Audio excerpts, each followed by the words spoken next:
Welcome, we got another game here. This time, we're gonna see a player that I'm gonna introduce later that has a really interesting playstyle. But first, his opponent, Stop Dodging, I Need Elo, playing as the Rus in the color red, against Divine, DFP, playing as the Abbasid Dynasty in the color blue. Guys, if you don't know Divine, this guy is really something. If you like to play defensively, if you like to stay in your base, if you play the farm build style, this guy is the master of it. This guy is the master of farm build style. He just very well known for playing his English.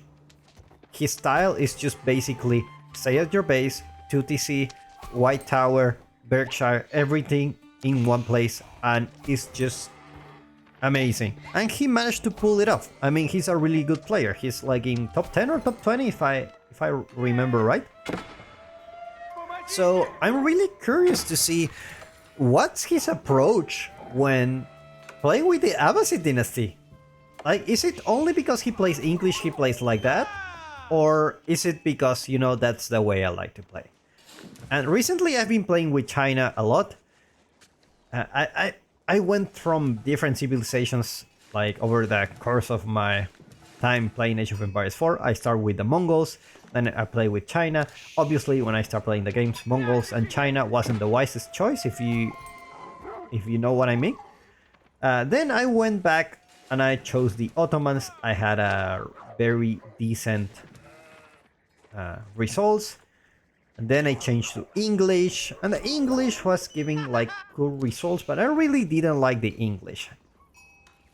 And the reason is, I don't know, just not for me. Maybe it's for some other people, but for me they were not really interesting. And now finally I go back to China. And I gotta tell you, I'm enjoying it a lot now that I have more experience in the game. Playing with China just feels like a totally different beast compared when I start playing. Like, I don't know how many...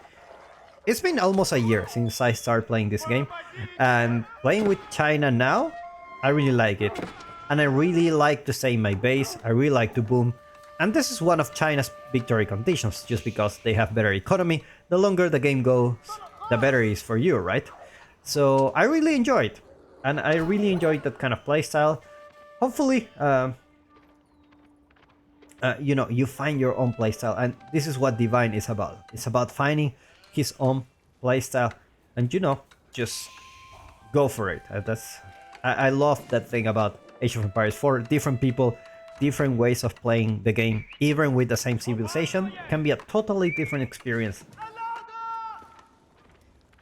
But anyway, let's get back into the game. And by the way, I'm gonna throw out the question. If you are interested in streaming, what kind of content you would like to see in the streaming? Like, is it like my point of view, playing matches? Like, I don't really want to cast game when I'm streaming because I want to do something different. But I also don't want to, just throw content out there without thinking. So give me some ideas. Let me know in the comments what you think about it. And what would you like to see on streaming content? And of course, it's gonna be on YouTube. And let's get back into the game because new age begins for the Rus. He's gonna put the Kremlin. A very defensive Kremlin. If you ask me, he's like really close to, very close to his town center. He's already gonna go for the stone, get a second town center himself. It's a really great thing for Divine. Going economic wing. We were talking about how defensive this guy is, and usually a lot of people go for, I'm gonna go for military wing. I'm gonna get those couple of units out there to secure my second town center. Divine is like, no, I'm just gonna go full economic. You know me. And so far he haven't disappointed. His opponent actually not trying to deny it. He's like, I'm gonna go for a second town center myself. I'm not even gonna build a knight to deny your resource. And that's how it's gonna be. Now both players went for a economic wheelbarrow, early wheelbarrow. I was gonna say eco upgrades. Early eco upgrades, both of them went for a wheelbarrow, and Divine knows about this because the Rus is one of the few civilizations that can actually go wheelbarrow at the beginning and actually have a really fast ASAP. So he doesn't want to get behind here. We already see he have both of the upgrades here. Fertile Crescent, reduce of economic buildings and houses by 25%, and fresh foodstuff, which will reduce the cost of villagers. It looks like that scout will get surrounded here, dead by the people. The people are the one who decides here. Look at that eco wing. The economic wing is back, guys. Meanwhile, the Rus gonna put the second town center next to the deer. He's ahead when it comes to playing the second town center. Never mind, second town center already here. Now, didn't I tell you before this guy really likes to play defensively? He's having the second town center next to the gold bank instead of putting it next to the deer. Now, I suspect he's gonna go for a 3-town center build. And I'm looking forward to it because usually that's what we used to see before people realize, you know what, we can go military wing, get a second town center, and then just go from there. Instead of just going 3-town centers, it's just so risky. But now his opponent is going for the gold. He's gonna get that stable, gonna throw some knights. Divine already there with the barracks. Now the Abbasid Dynasty have the best spearman in the game. Plus 100% range of the spearman if you hear research phalanx. So alongside with bootcamp, if he goes for the military wing in the future, these spearmans are really, really good. It looks like it's gonna be very heavy on gold. Is it gonna be for only 2-town centers? Actually, he's gonna go for some walls here. I'm telling you, this style of Abbasid, very defensive. Gonna get those eco upgrades out. Upgrading the spearman too. And he already checked his opponent already have a stable. Stop dodging, have plenty of villagers in gold. It's gonna be only one knight. So probably he's just macroing to go castle. That's my, you know, my suspicion here. He's just gonna macro to go castle and just start playing in castle age. Meanwhile, his opponent only 2-town centers. Now another thing you get from the economic wing that you really need to take into account is you also have cheaper farms. Like if you take a look at his farms, they only cost 56, so can actually go for an earlier farm transition if he has to do so. Still plenty of resources here, but if he had, you know, the situation where you need to go farms, he can do it very cheap too. Bot players in very equal army count. Sorry, economic count. Looks like the villager is gonna... Looks like he's gonna scream now. Come on, just do it. Just do it. We were not gonna find the scream of that villager today. Another scout here. Now these villagers are really safe here. He's gonna be gathering gold here. Another scout here. That's a good thing about the rules is that you can put the scouts in different parts of the opponent's base. You already have them, so why not take those scouts to your advantage? And you're gonna see the knight already here. So we're gonna see the scream. Come on, come on, do it. Oh, I take that. I take that scream. I take the scream. The spearman gonna be able to spot the scout here. Divine not losing any villager so far, so he managed to stay alive for the moment. More walls coming here. I'm telling you, this guy really loves to play defensively. Like if you think a lot of people out there who tells you, you know what, you need to be aggressive, constantly aggression is key and whatever. And aggression is really good. But if you're one of the type of guys that likes to play like in their base, very defensively, and then go for it, then, you know, you need to study Divine. There you go, one scream for us, guys. First scream of the game. Abbasid, obviously, very well known for his screams. Both players aging up at the same time. Military wing going for Divine. High trade house going for stop dodging. I need Elo. I put the trade, not the best spot here. Potentially put it here in the middle. Alright, this is a really funny high trade house actually. Let's see how many trees, but I'm not really very optimist about the tree count. Second villager kill. 4. Stop dodging. Looks like both players will be very similar with age-up timing. Obviously Abbasid slower age-up timing, but your villagers don't stop working, so you have plenty of resources when you age-up. And another villager kill here. Nice work by dodging. Already 3 villagers. He's 5 villagers ahead. Plenty of resources in the bank for Divine as soon as he ages up. The high trade house. How many trees? Only 34. Only 34 trees here. Not the best place, right? Monastery. Gonna be grabbing the relic in the middle. We're starting to see the race of the relics. We have one very safe next to the town center. Another one a little bit far away, but still close to him. And meanwhile, these 3 can go for anyone here. Now Divine already in the castle age. Gonna put those camel riders. Gonna put a market here. Looks like he's gonna sell some food. That's plenty. Well, never mind. That's another town center. Sorry guys, I didn't even notice. 3 TC is back, guys. 3 TC for the Abbasid. What a beauty. What a beauty. Talking about defensive playstyles. Look at that. And Divine managed to get away with this. I mean, he's a really good player.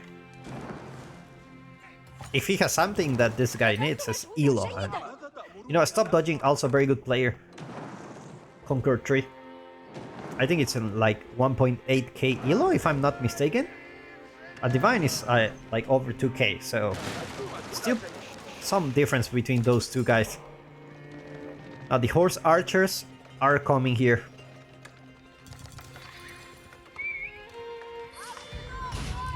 Relics being picked up. First relic of the game. Bruce gonna start walling here. Start getting some map control. Warrior monks just gonna be able to take those relics really fast. And now the camel riders are here, which they're gonna debuff all those knights. -5 attack each one of them, so it's they're really strong. Like if you ever play against an Abbasid player that goes like mass camels, they're really hard to deal with.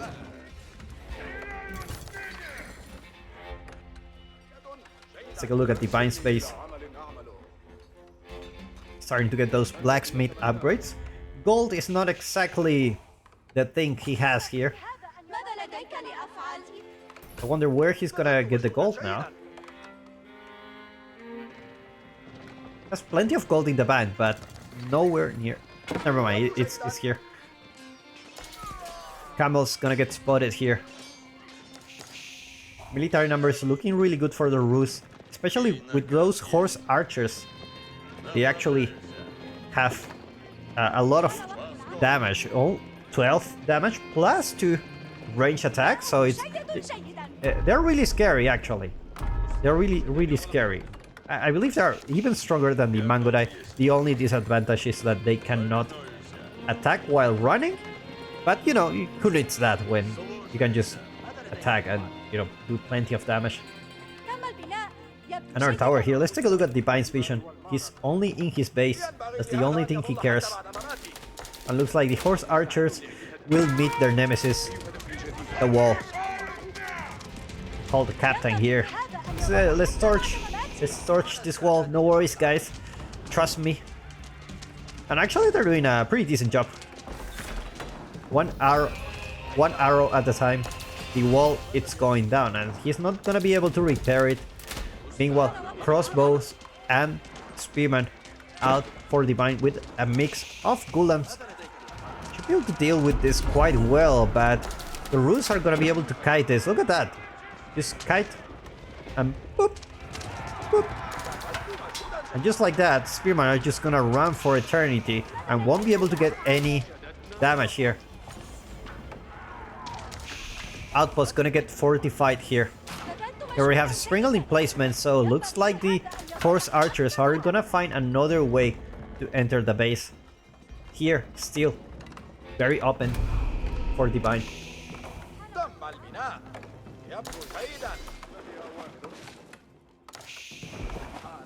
It's like the villagers chopped through. Gotta be careful having this opening here.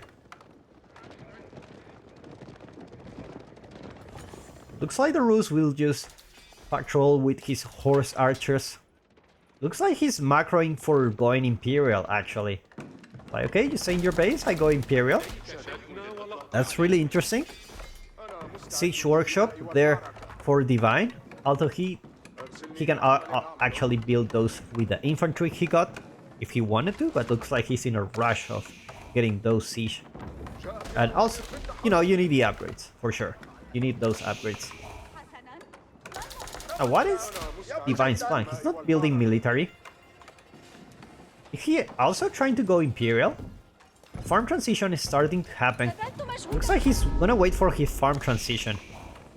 That's my suspicion here. And now those horse archers. Let's see how they do against this army. Gotta be careful not to lose those horse archers. They are really expensive. At the same time, high armory on the build. It's gonna be built here, of course, next to those siege workshops to boost all those siege that come from there. At the same time, Sacred Site victory approaching. Divine with not enough units to deal with those, and it's just so annoying, you know, those horse archers. They just kite. And technically he made the right choice, alright? He went for Spearman, but what do you do against this? It's just... it's so annoying. And the good thing about those Spearmen is they have some extra range, so... and at the time they start attacking, they will just, you know, run back. But the Spearman may be able to catch them.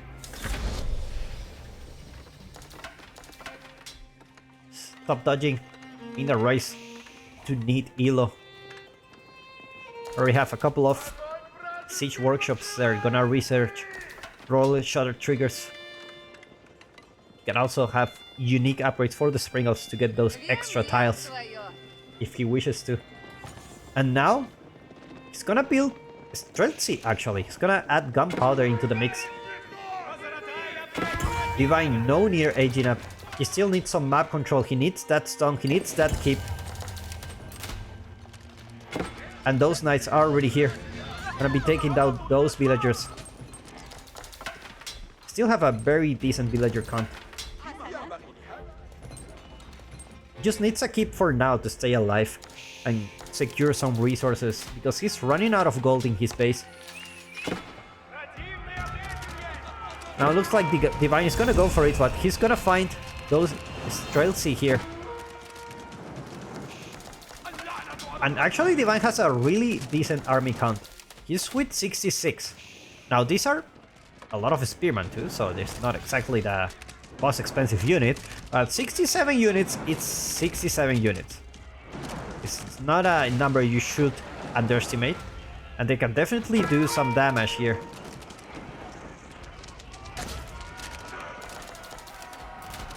But the horse archers just gonna do horse archers things. Streltsy gonna kite. He's just gonna kite the whole way. Militia gets called. You don't want to fight against those guys. These are really tanky and they will die anyway, so you don't want to trade with those. Gonna go back. Do not lose military units.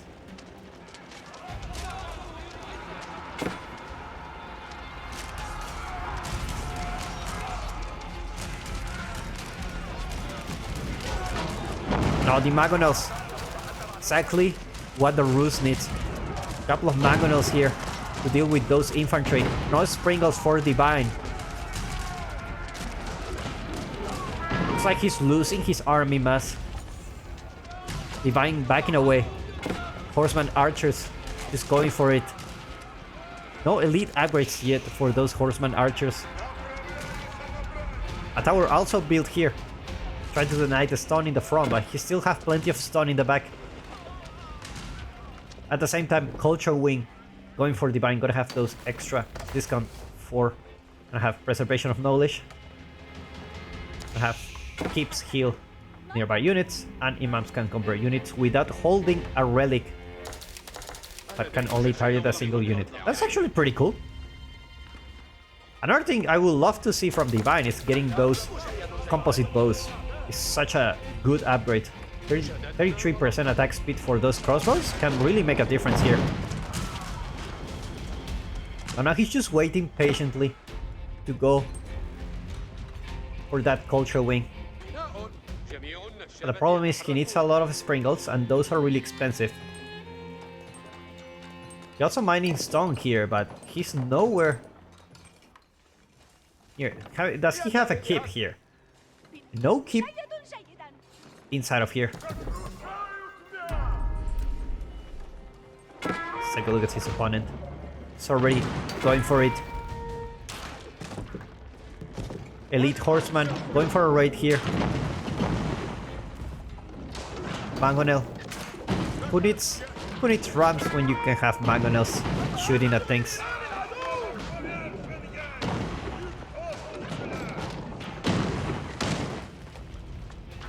Now this is a really scary upgrade coming for the Rus.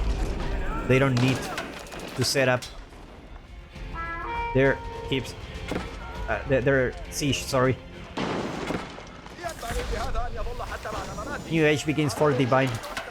See what upgrades he gets first. First, Preservation of Knowledge, of course. It's gonna be a huge thing. You really need this upgrade as soon as possible. Then you can start upgrading other things. Horse archers gonna be taking down those villagers. And all this time the Rus was having 5 relics, so he's in a really good spot. Divine, only with 46 military units. He's dealing with those raids here in his base.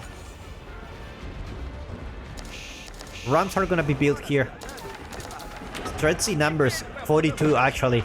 These are really scary number of Streltsy. Horseman gonna go for raid here. And it looks like he's gonna find his farm. Still Divine gathering gold here. Gonna go for another town center? That's wild. That's really wild. I mean, he still have a lot of villagers. He's on treatises.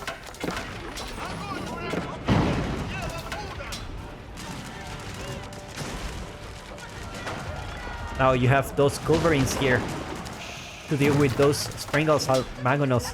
But the Streltsy is really scary. You know, the longer this... When they stay at the same place, they get 30% attack speed. And now the Rams are going for it. Elite Spearman coming for Divine really soon.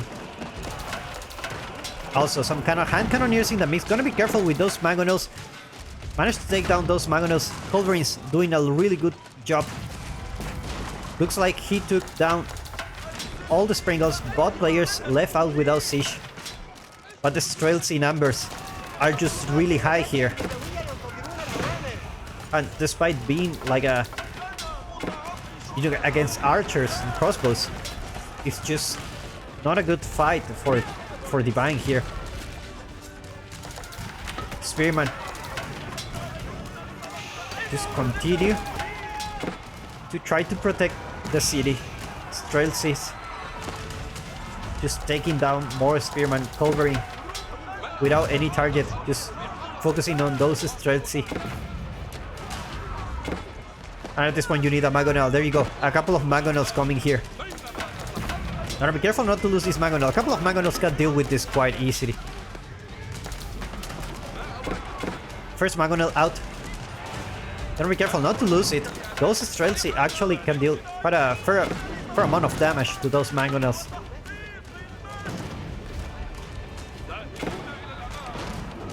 Spearman. It's gonna be the choice for Divine.